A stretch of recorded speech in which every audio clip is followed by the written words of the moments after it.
You did say that a lot of the governors are not thinking outside the box. So some of them may be wondering, how did you come to that conclusion, that they are not thinking outside the box? Good.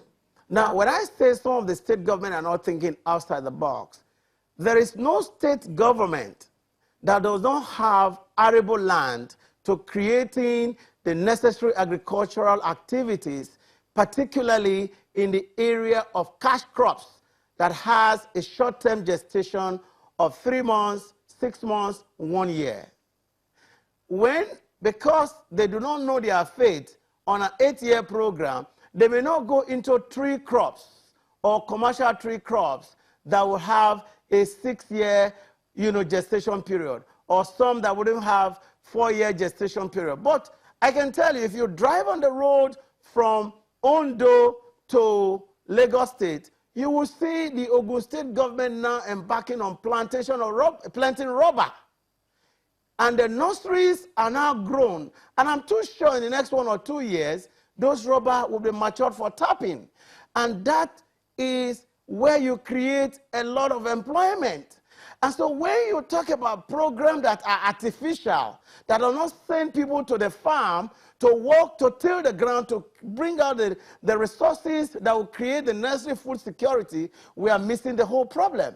And then another aspect again is that just a minute, the government create the policy, get the people to create the necessary, the entrepreneurs to create the jobs. Let me bring it back here then. Speaking about the entrepreneurs, I thought he was going to give us some stats about why those governors are not thinking outside the box. But, we also have heard people speak about that part, the entrepreneurial mindset that we need to have, encourage a lot of young people also as well, not just to be, banding papers without emphasizing on what it is that you can do, the system, the structure for you to carry out some of those functions. How should we approach this? Like I said before, it has to be holistic.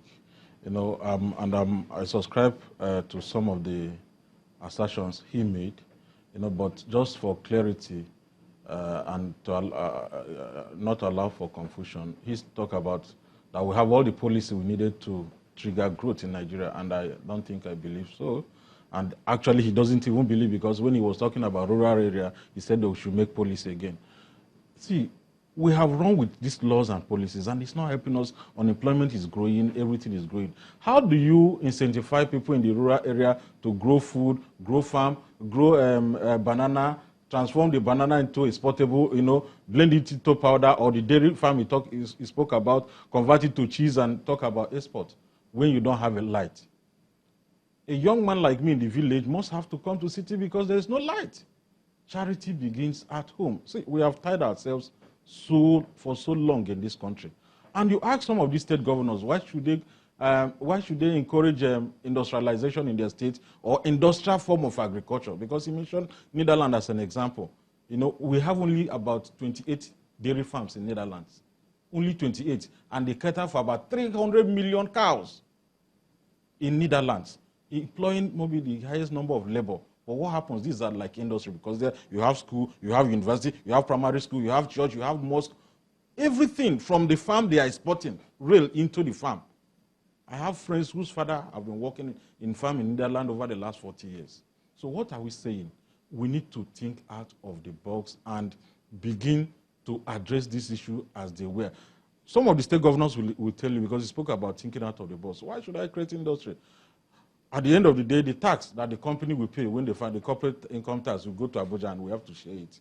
But the people will consume as in VAT. Mr. We've heard this, argument of internally generated revenue, a large chunk of which goes to the federal government and all of that. That's, but one of the things that he mentioned, and I'm sure you'll also agree, is that many states, there is no state in Nigeria that doesn't have arable land. In fact, specific products can be tied to some of these, states. Why are we not approaching? Why are we not even at least exploring the low-hanging fruits that we have? Every state. I'm not making case for the states, but I'm saying that we need some policies to open up or unlock the potentials in these states. Apart from arable land, we have about 49 minerals. in Nigeria. 7 or 8 of them are in the proven reserve or quantity in some of these are commercial in nature. But why are states not tapping into? Of course, in Zamfara, people are doing it illegally and all those things. The mines and the mineral resources are in the exclusive list, making it impossible, very difficult for states to even open up that sector.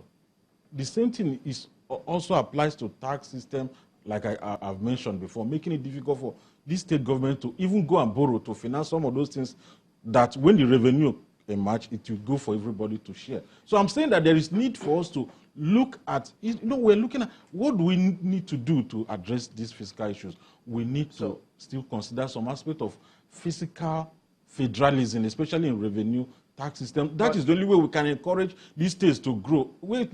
Just a minute. We're mentioning Ogun State today. Ogun State is not doing anything different from any other state is doing. What Ogun State is benefiting from is the saturation in Lagos State. There's no land in Lagos State. If you remain in Lagos are very expensive. And the natural thing to do is just to move a little bit, 1, 2, 3 miles over. If Ogun State was in Zamfara State, nothing will be happening there. Ogun State is not operating any dedicated policy or regulation that is attracting anybody to Ogun State. It's just the proximity to the market, proximity to Lagos that doesn't have land. That is what Ogun State is enjoying. But if the governors, as you say, have or find it a challenge to take advantage of those resources, policies, they have a forum where they could raise that. Yeah. And they have members in the National Assembly where they could ask them to lobby and come up with policies or laws. Why do you think that's not happening? Some have been doing that, in fairness. When Fashola was the governor of Lagos State, he was really talking about this issue about VAT. He said, we consume, Lagos State. The president reality. The president, they have a forum, they have all those meetings.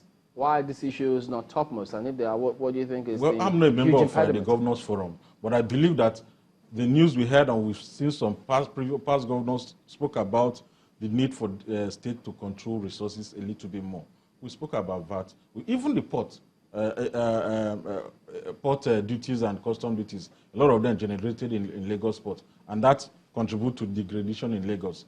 We buy and sell more in Lagos, so we pay more VAT. But everything is shipped to Abuja. So the incentive of Lagos State to do some of those things that will generate more is not there. That also applies to those states that with mineral, with those states with arable land, and so if we want to fix this problem, instead of just painting the problem the next day to us, we need to go back to the drawing board. And the drawing board is fiscal federalism, something that will begin to motivate the states to compete among each other and know that what I'm generating, I'm taking a large chunk of it and sending small to the center. So, Mr. Witzer, do you think that the fiscal federalism challenge or the fiscal federalism question that Dr. Wani raised is an impediment to unlocking the potential that we've got? Well, I want to subscribe to that to a sufficient extent, because when our state government depend only on what drops from the federal government to survive, it's not sufficient. If there is no competition, there is no growth, there is no innovation.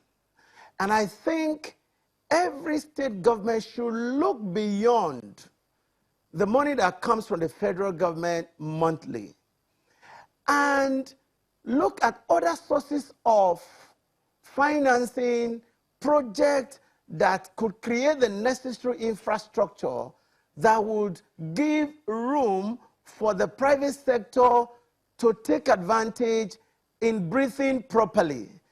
And the central bank has a major role to play here to unlocking some of the intervention funds to enable private sector have access to such funds.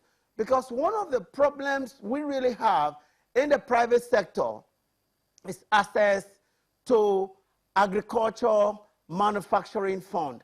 And agriculture is the only solution to solving the unemployment problem in this country. And why do I say that? It is agriculture that would metamorphose into manufacturing. There is no manufacturing activity that will not have its foundation from agricultural activity or mining activity. And where focus is put Pardon me, on oil and gas. All right, we'll get the point. We need to get a the concluding very thoughts too back here. section My apologies, Mr. Weta. Do you trouble. agree that agriculture is the only way? Yeah, I don't agree. I believe it's one of the ways, but I don't agree at all.